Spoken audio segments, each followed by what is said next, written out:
بله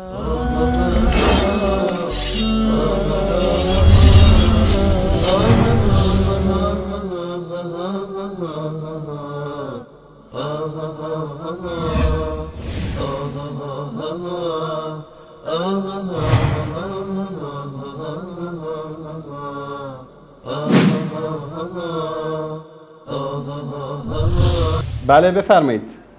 سلام علیکم آقای انصاری. علیکم السلام و رحمت الله. ابن مالک هستم از جنوب ایران. سلامت باشید، بفرمایید. خب در ادامه مباحث گذشته که آیا امیر مؤمنان علی یک لحظه آقای ابن مالک، من از دوستان عزیز در اتاق فرمان خواهش میکنم اگر یک تایمری بذارن که ما وقت رو داشته باشیم با بینندگان. بله بفرمایید. بله عرض میکنم که از آیات قرآن صدای من دارین آقا؟ بله صدا شما داره پخش میشه، بفرمایید. بله پله میاییم جلو راجع به همون آیه‌ای که فرمودید سوره مبارکه انعام آیه 84 الی 86 که میفرمایند نام چند پیغمبر عظیم الشأن را قرآن نام میبرد میرسد به عیسی که میفرمایید آیه قرآن هم فرموده و کل فضلناهم علی العالمین. بله. اما آیه ادامه دارد و میگوید و من آبائهم و ذریاتهم و اخوانهم و اجتبیناهم و هدیناهم الی صراط مستقیم ذالک هدی الله یهدی من یشاء من عباده. این هم باز تفصیل ها داره، تفسیرها داره که واردش نمیشم. جواب دوم باز آیه سوره یک لحظه آقای ابن مالک، به خاطر اینکه قدم قدم بریم جلو باید ما تک تک این آیات رو منم جواب شما رو بدم بررسی بکنیم بعد بریم رو آیه بعدی اگر اجازه بفرمایید.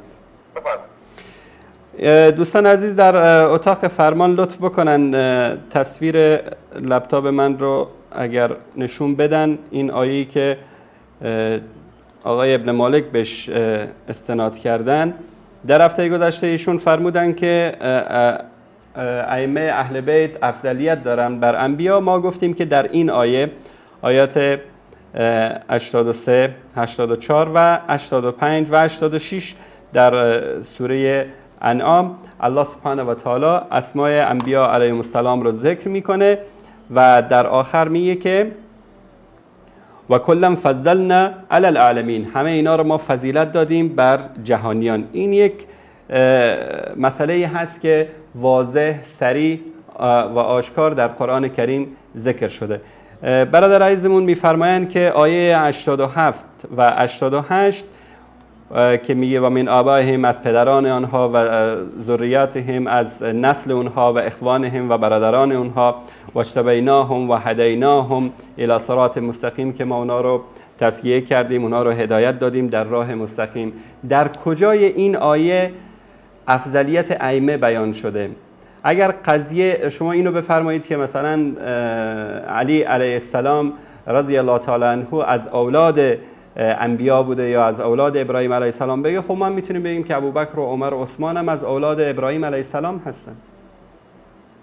بله عرض کنم خدمتتون و راجع به همین اخوانهم که خود حدیث اخوت اشاره به این مطلب داره. حالا من وارد زیاد نمیشم چون جوابهای دیگر هم هست غیر از این آیه که فضیلت مولا علی را میرساند. آیه شریفه نه آقای ابن مالک ببینید اینجا الله سبحانه و تعالی بعد از اینکه اسماء انبیا رو ذکر میکنه میفرماید که و کلا فضلنا علی العالمین، یعنی علی الاطلاق اینا فضیلت دارن بر همه جهانیان. بله. بعد از اون میاد آیه بعدی رو ذکر میکنه که از پدران اینها و از نسل اینها و از برادران اینها و اونایی که هدایت شدن به راه مستقیم. این هدایت الله سبحانه و تعالی است که هر کی رو بخواد به راه حق هدایت میکنه.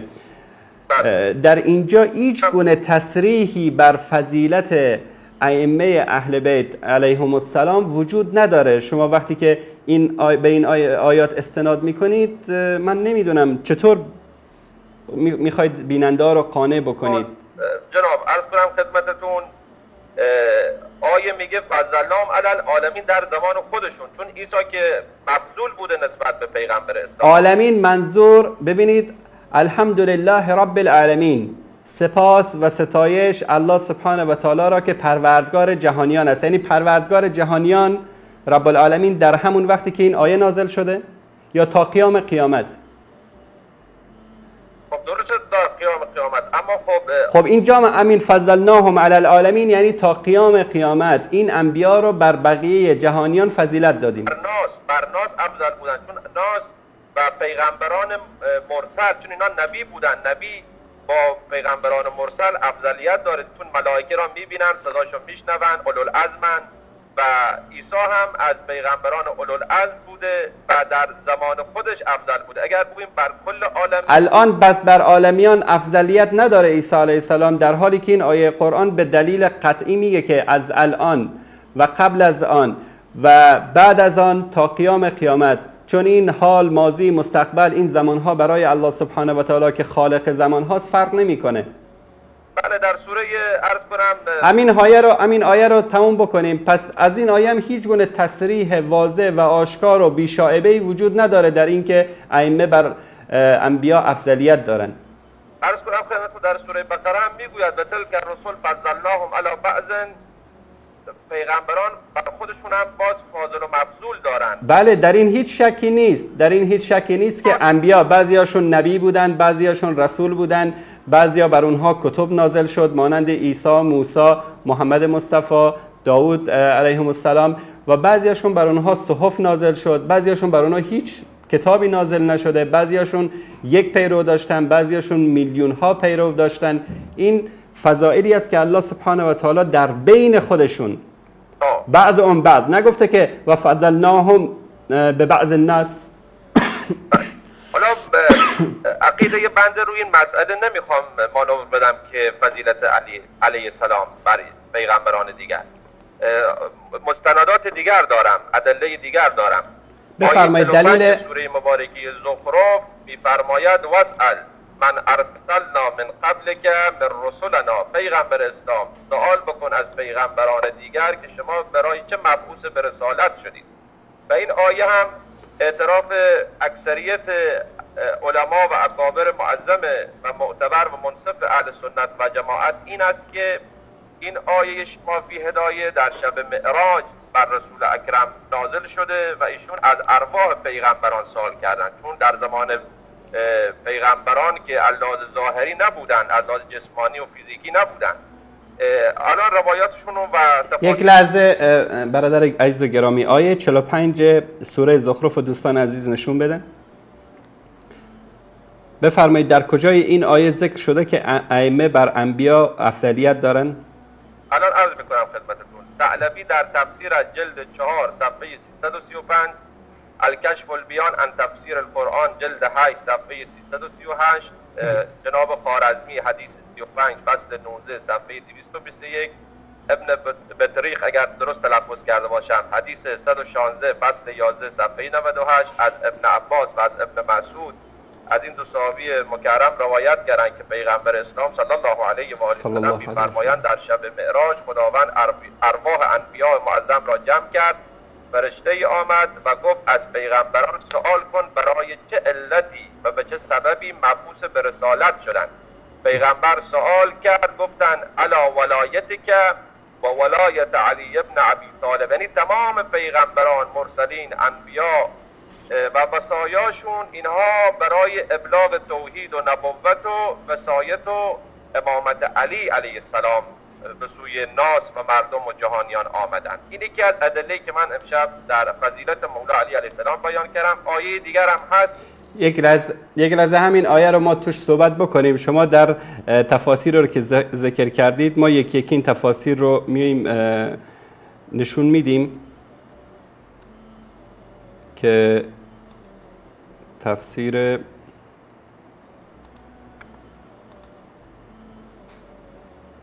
بله اولین تفسیری که ذکر کردید تفسیر ثعلبی بود. بله کشف البیان عن تفسیر القرآن جلد 8 صفحه 338، تفسیر ثعلبی جلد 4 صفحه 335، خوارزمی باز در حدیث در مناقب هست علی الظاهر صفحه 221 فصل 19 حدیث 35. البته باز تفاسیر دیگه هم هست ان شاءالله من الان خدمتتون عرض میکنم. بله الان دوستان عزیز نشون بدن این صفحه رو. بله بله، کتاب خصائص و اذا بعث یوم القیامة من قبره اخذ الشیطان بیده. این در تفسیر ثعالبی است.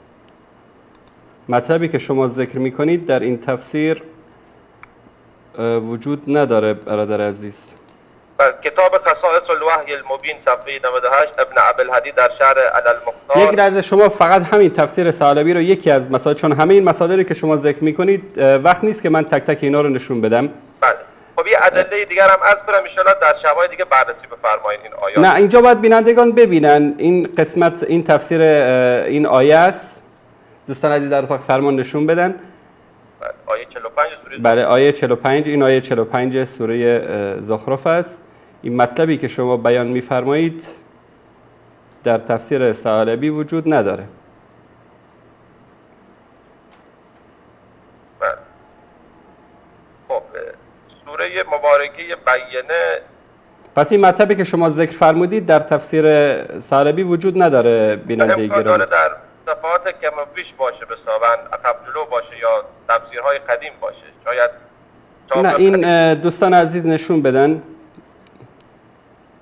اینجا این تفسیر ثعالبی است. این صفحه بعدش تا آیه 46 رو من دارم میبینم و همچنین این صفحه قبل که آیه 45 است. مطلبی رو که شما ذکر فرمودید در اینجا وجود نداره. خب بله، ادله دیگه هم عرض کنم خدمتتون. بفرمایید. بله، آیه 7 و 8 سوره مبارکه بینه اولئک هم خیر البریه می‌فرماید شما کسانی هستین که بهترین مردم و ناسین. از منطق قرآن و مفسران اهل سنت هم ابوبکر سیوطی در تفسیر در المنصور جلد 6 صفحه 379، الگنجی شافعی باب 26 از کفایت الطالب صفحه 246، شواهد التنزیل حسکانی جلد 2 صفحه 459، خوارزمی حدیث 11 فصل 9 صفحه 62، بلازری شماره 36 و 52 از ترجمه امیر المؤمنین، انصاب الاشراف جلد 2 صفحه 103، ابن عساکر دمشقی عرض کنم جلد 2 صفحه 443 تاریخ دمشق. این روایت و این تفسیر را آوردن علیون خیر البشر من ابا فقط کفر و فرمود انت و علیون و شیعته هم الفائزون یوم القیامه. در این مورد هم توضیحاتی عنایت بفرمایید. بله، بینندگان عزیز گرامی صفحه مانیتور من رو ببینید. ان الذين آمنوا، کسانی که ایمان آوردند یا مؤمنان، صیغه جمع هست، و عملوا الصالحات و اعمال شایسته انجام دادن، اولئک هم خیر البریه. در کجای این آیت گفته که علی بر انبیا افضلیت داره؟ همون لفظ آیه هست که میگه خیر البریه، یعنی بهترین مردم هست و این سبب قرآن. ثانیاً این گنجی شافعی که شما روایتش ذکر کردید، گنجی شافعی شیعه است، سنی نیست.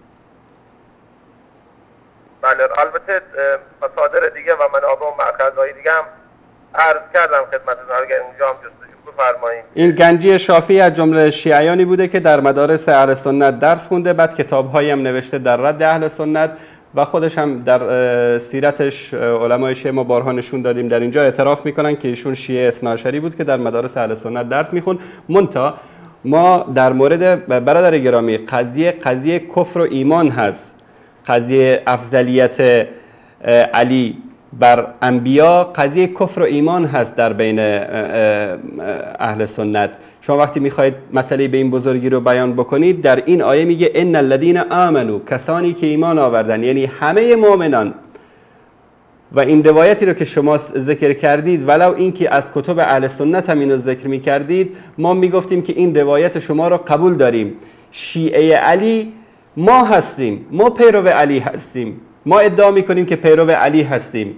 حتی روایاتی که ما از سیدنا علی رضی الله تعالی عنه در کتاب هامون داریم، در صحیح بخاری، در صحیح مسلم، در بقیه کتب، بیشتر از روایت های صحیحی است که شما در کتاب های ستتون دارید، از در کتب اربعتون دارید از سیدنا علی رضی الله تعالی عنه. مثلا از فاطمه زهرا سردار زنان بهشت ما بیش از 8 روایت صحیح داریم در کتابامون. شما در کل کتابهاتون یک روایت صحیح از فاطمه زهرا ندارید. پس ما میتونیم ادعا بکنیم که ما شیعه فاطمه هستیم، نه کسانی که میان همینطوری بدون دلیل ادعا میکنن. خدای نکره ما قصد جسارت نداشتیم جناب. ابدا مسئله جسارت نیست. خب من تا این در باب صحبت‌های شما من اینو عرض کردم که اینجا که آیه کریمه میگه که ان الذين آمنوا و عملوا الصالحات، کسانی که ایمان آوردن و اعمال شایسته انجام دادن، در هیچ جای این آیه تصریح بر این نیست که سیدنا علی رضی الله تعالی عنه با همه فضائلی که دارن و یعنی ما فضائلی که ما در مورد سیدنا علی رضی الله تعالی عنه بیان کردیم در کتاب هامون شاید به اون اندازه در کتب شیعه ذکر نشده باشه، اما هیچ وقت این دلیل نمیشه که ما ایشون رو از اون مقامی که هستن بالاتر ببریم یا بیاریم پایینتر. درست. بعد ادله دیگر که حقیر باز اینا چون مطلب زیاده من عرض میکنم شما بررسی کنید، مشکلی چون نمیخوام که همش روی آیه به صورت توقف کنیم. نه تک تک بیان بشه. خوبیش اینه که بررسی بشه. بله بررسی بشه، بینندگان ببینن، چون شاید عده‌ای بعد از این که شما تماسمون قطع شد شاید بیننده ما نباشن و این شبهات در ذهنشون باقی نماند. ان شاء الله. بعد آیه 47 سوره هجر، درست میگم؟ هجر سوره هجر. بله میفرماید اخوانا علی سرر متقابلین. احمد حنبل در مسند جلد 3 صفحه 13 صفحه 57 صفحه 63 صفحه 74 و صفحه 94. شواهد تنزیل جلد 1 صفحه 419. جناب بخاری در رقاق باب 48 تفسیر طبری جلد 7 صفحه 520. کشف الغمه جلد 1 صفحه 325. تفسیر القرآن العظیم ابن کثیر جلد 4 صفحه 460. اربلی در کتاب ما نزل من القرآن فی شأن علی تعذیب التهذیب جلد 1 صفحه 261 می‌فرماید اخوانا علی سرر المتقابلین. وقتی که مؤمنان در بهشت در اون سریرها و تخت‌های زربافت و نورانی مقابل هم قرار میگیرند، پیغمبر اسلام در تفسیر و تعویل این آیه ما فی هدایه می‌فرماید برادر من علی در مقابل من قرار میگیرد، نه هیچ پیغمبر دیگر و هیچ نبی دیگر و نه هیچ اولیا و مقرب عند الله دیگر. فقط میبخشید بله من گرفتم روایت شما را. و نزعنا ما فی صدورهم من غل، چه غل و کینه بین علی و پیامبر صلی الله علیه و سلم وجود داشت که ایشون علی سرر متقابلین در کنار هم دیگر در بهشت وجود دارند، در حالی که علمای ما میگن که اخوانا علی سرر متقابلین اشاره به معاویه و علی، معاویه و طلحه و زبیر، معاویه و علی و طلحه و زبیر و سیدنا علی که در بینشون کینه هایی وجود داشت، اما چون اون ایمانشون در مقام بالا و در حد اعلا وجود داشت، الله سبحانه و تعالی اون غل و کینه‌ای که در سینه های اینها بود دور میکنه و اخوانا علی سرر متقابلین در بهشت برین میباشند. اگر بر اساس این تفسیر شما بیایم بگیم که این اخوانا علی سرر متقابلین علی و رسول الله صلی الله علیه و آله و سلم هست، اگر علی نسبت به رسول الله کینه‌ای در دل داشته این کفره. اگر پیامبر صلی الله علیه و سلم کینه‌ای نسبت به علی داشته این که دیگه توهین به مقام نبوت و مقام والای سید المرسلین و سید سردار اولاد آدم هست. بعد آیه دیگر هست، آیه میبخشید این آیه تموم شدیم از این آیه. شما قبول دارید که به این آیه نمیشه استناد کرد در فضیلت سیدنا علی؟ مطلب جناب انصاری فراوان هست، من سریع میگم شما همینطور بررسی بفرمایید. میریم آیات بعد. بفرمایید. آیه صلوات هست، آیه 56 سوره مبارکه احزاب که ان الله و ملائکته یصلون علی النبی یا ایها الذین آمنوا صلوا علیه و سلموا تسلیما. در قرآن داره در سوره مبارکه مریم که عیسی بر خودش سلام کرد زمانی که من دنیا آمدم و زندگی میکنم و میمیرم و مبعوث میشم. اما این آیه صلوات که مستند هست که خداوند صلوات میفرستد ملائکه و اهل ایمان که خصوصا در نمازشون، حتی جناب شافعی هم داره که اگر کسی در نماز تعمدن صلوات نفرستد نمازش مبطل هست، باطل میشه. و بخاری جلد 3، مسلم هم جلد 1، مسند شافعی صفحه 42، سنن الکبری بیهقی جلد 2 صفحه 147، تفسیر فخر رازی جلد 4 صفحه 73، سنن دارمی جلد 2 صفحه 452، سنن ابی داوود جلد 1 صفحه 221، فتح الباری جلد 11 صفحه 133 و خیلی از مفسرین و اکابر دیگر از جماعت اهل سنت و جماعت بر این عقاید هستند که این آیه در شأن اهل بیت پیغمبر نازل شده، نه در نزد آل البیت، اهل بیت. همون آیه تطهیر که حساباً در شأن 5 تن آل عبا بود که پیغمبر در خانه ام سلمه یا خانم عایشه بودند که این عبایی از پرش یا کرک داشتن، باز کردن همانند. بله، این روایت معروف است و این که شما فرمودید در این هیچ شکی نیست، همه مسلمان ها این رو قبول دارن. اولا اگر برگردیم به خود این آیه، که برگردیم، در اینجا قضیه درود و سلام بر پیامبر بزرگوار اسلام صلی الله علیه و آله و سلم ذکر شده. ان الله و ملائکته یصلون علی النبی یا ایها الذین آمنوا صلوا علیه و سلموا تسلیما. درود و سلام بر نبی یعنی بر پیامبر بزرگوار اسلام صلی الله علیه و آله و سلم ذکر شده. در اینجا علی ذکر نشده در کنار. شما وقتی که شما میگید که اینقدر حضرت علی همپایه با پیامبر صلی الله علیه و آله و سلم هستند، خب اینجا کلمه اعوذ بالله اضافه میشد که ان الله و ملائکته یصلون علی النبی و العلی یا ایها الذین آمنوا صلوا علیه و سلموا تسلیما. خب در اینجا ذکری از علی نیست. اگر قضیه اهل بیت رو که بر احادیث ثابت میشه و این جزء عقیده و ایمان ماست، برادر گرامی، جزء عقیده و ایمان ماست که اهل بیت رسول اکرم صلی الله علیه و آله و سلم در صلوات که ما میفرستیم شامل میشن، طبق احادیث صحیح ثابت شده و ازواج پیامبر، همسران پیامبر هم جزء اهل بیت هستند. که حالا این یک بحث طولانی است که اینجا جاش نیست، که حقیقت این است که همسران پیامبر هم جزء اهل بیت پیامبر صلی الله علیه و آله و سلم هستند. منتها با وجود همه اینا در اینجا قضیه افضلیت اصلا مطرح نیست. افضلیت بر انبیا قضیه درود و سلام است. خب بعد آیه بعدی عرض کنم خدمتتون، این آیه هم میذاریم کنار، آیه لیلة المبیت، سوره مبارکه بقره، آیه شریفه 207.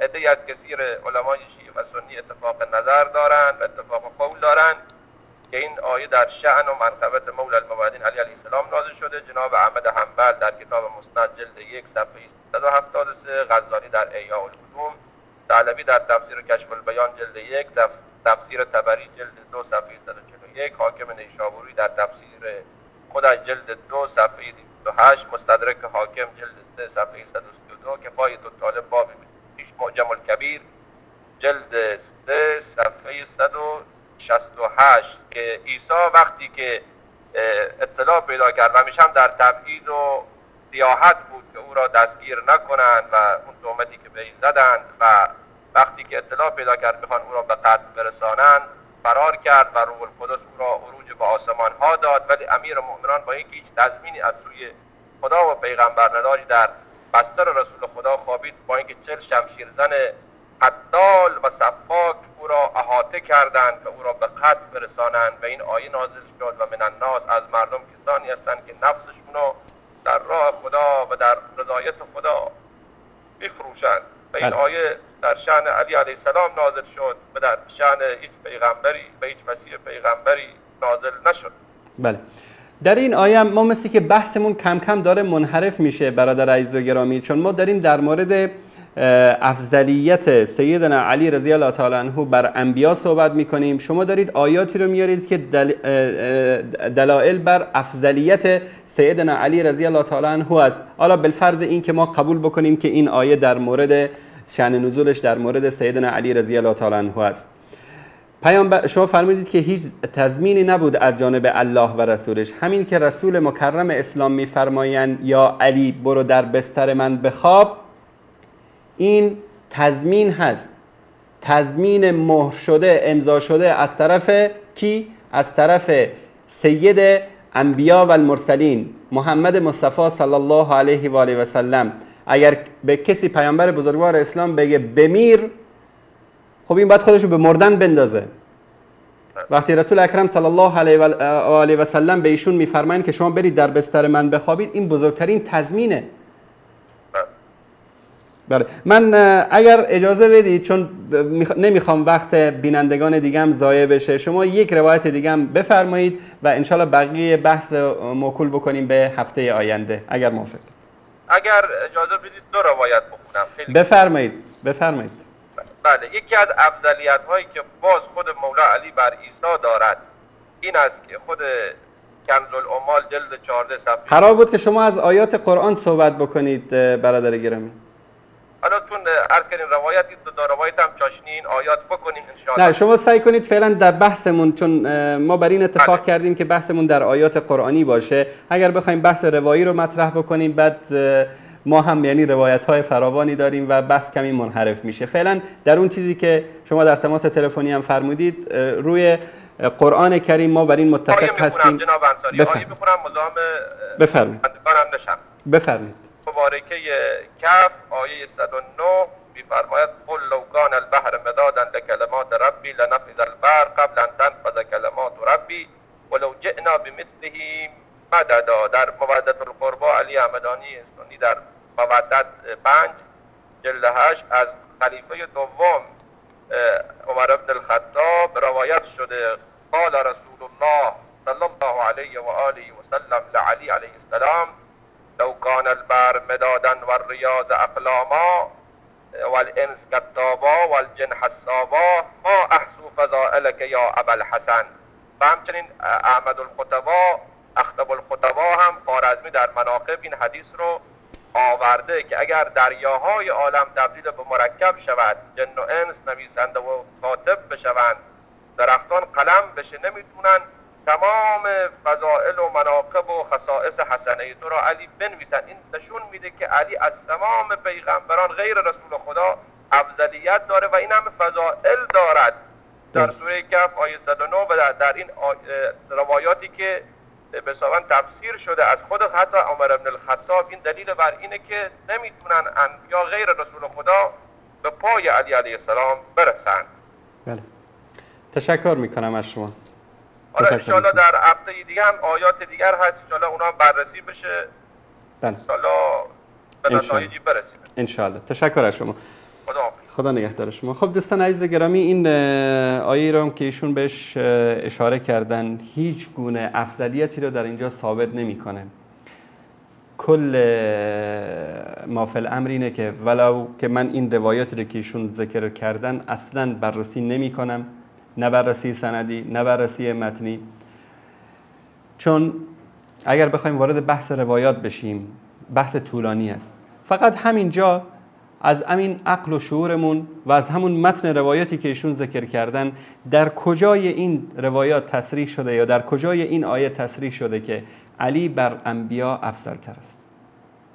من بگم که اگر در مقام غلو مثلا بگم که خب اگر که بخوایم ما فضائل و مناقب اصحاب رسول اکرم صلی الله علیه و آله و سلم رو بنویسیم، خلیج فارس باید همش مرکب بشه و هرچه درختایی هم که در ایران هست قلم بشه، فضائل و مناقب اونا تمام نمیشه. این که نمیرسونه فضائل فضیلت صحابه رو بر انبیا. ما وقتی میخوایم در موضوعی به این مهمی صحبت بکنیم برادر عزیز و گرامی و بقیه بینندگانی که شاهد این بحث بودن، وقتی میخوایم در موضوعی به این مهمی صحبت بکنیم که قضیه کفر و ایمان هست، الله سبحانه و تعالی در آیه قرآن که باش اشاره کردیم در سوره بس میگه که همه این پیامبرانی رو که ذکر شد، همه انبیا رو فضیلت داده بر عالمین. وقتی ما میگیم یک انسان حالا ولی بگیم، اهل بیت بگیم، صحابی بگیم، همه فضایلی که دارن جای خود، بر کسی که الله سبحانه و تعالی اونو افضل قرار داده افضل قرار بدیم، خب این قرار گرفتن در مقابل الله سبحانه و تعالی و تعیین کردن مقامی در مقابل مقامی که رسول اکرم صلی الله علیه و آله و سلم تعیین کردن که این خلاف شرع و دستور الله سبحانه و تعالی است. مؤمن واقعی کسی است که وقتی امری، حکمی، فضیلتی از جانب الله سبحانه و تعالی صادر میشه میگه که ایمان آوردیم و تسلیم شد.